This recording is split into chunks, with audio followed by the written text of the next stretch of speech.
Mi vida cambió radicalmente el 9 de mayo del 1999, cuando realicé un viaje a un pueblecito perdido entre las montañas de Bosnia-Herzegovina.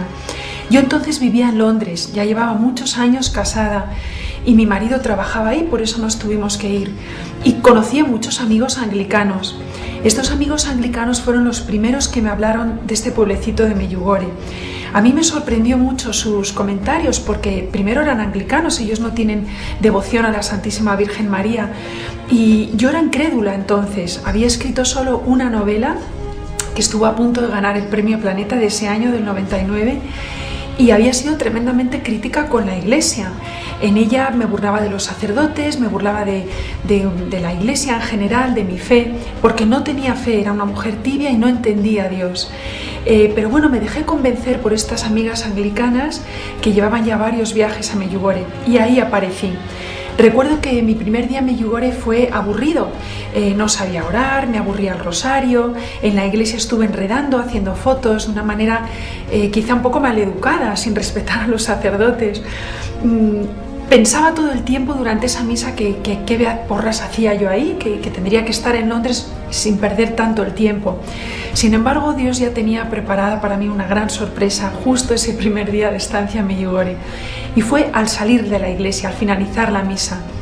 Nos avisaron que detrás de la iglesia había un centro grande de conferencias donde uno de los videntes, en este caso fue el vidente Jacob, el más joven de los 6 videntes, iba a dar su testimonio de fe, nos iba a contar cómo veía a la Santísima Virgen, en fin, toda su experiencia. Y eso sí me atrajo, como mujer la curiosidad ahí me pilló. Y recuerdo perfectamente que andábamos detrás de la iglesia, entre el muro exterior de la iglesia y las larguísimas ristras de confesionarios. El día era caluroso, era un día primaveral, no había lluvia, no había nubes, había un sol precioso y sin saber cómo ni por qué necesité mirar hacia el cielo. Recuerdo que estaba haciendo chistes y iba hablando con mis amigos de cosas de todo tipo, menos de religión. Y en ese momento que miré para arriba perdí la conciencia del espacio, perdí de vista a mis amigos y no los terminé de perder de vista, pero se pararon. Era como si el espacio y el tiempo se hubieran parado durante 3 segundos. Y en esos 3 segundos noté un inmenso amor de Dios. No puedo explicarlo de otra manera. Noté como que un rocío de amor me caía encima y se me clavaba con una fuerza tremenda en el corazón. Yo nunca me había sentido tan amada. Es cierto que soy una mujer muy enamorada de mi familia, de mi marido, pero el amor que yo noté en el corazón era algo que nunca en mi vida había sentido antes, ni siquiera sabía que podía existir. Y noté que era el amor de Dios. Y en palabras o en sentimientos, porque tampoco lo puedo explicar, en el corazón Dios me dijo que así era como me amaba y que así era como amaba a cada persona que existía en la tierra.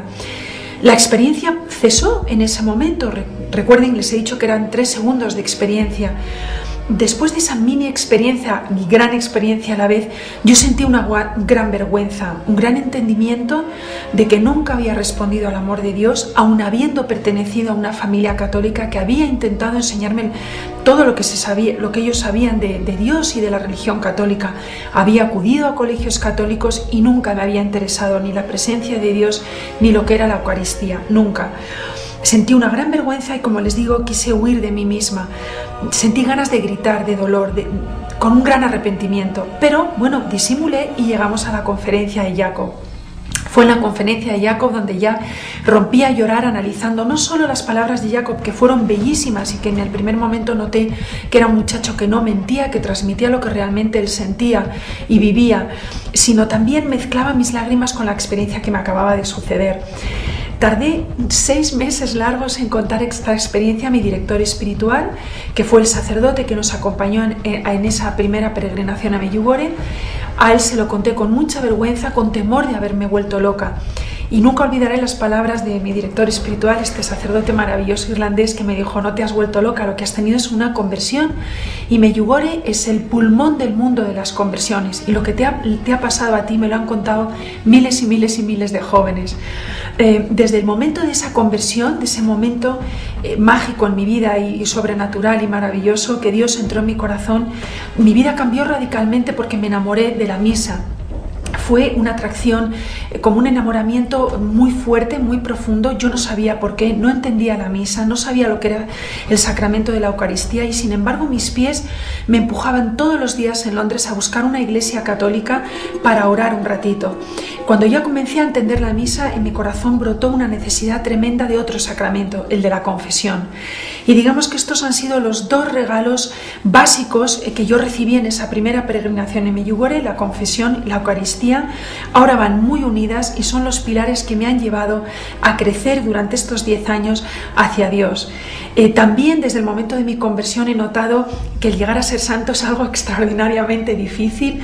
He tropezado millones de veces en estos 9 o 10 años de conversión.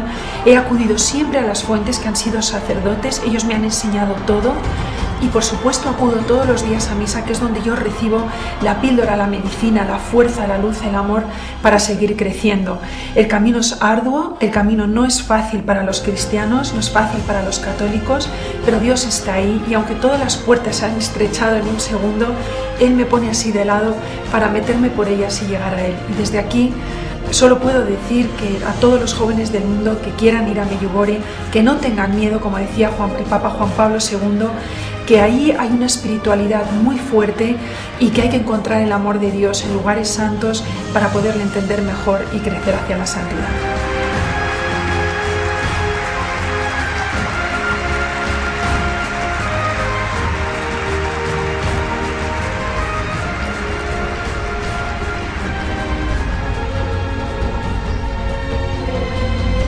Padre e Figlio e Spirito Santo.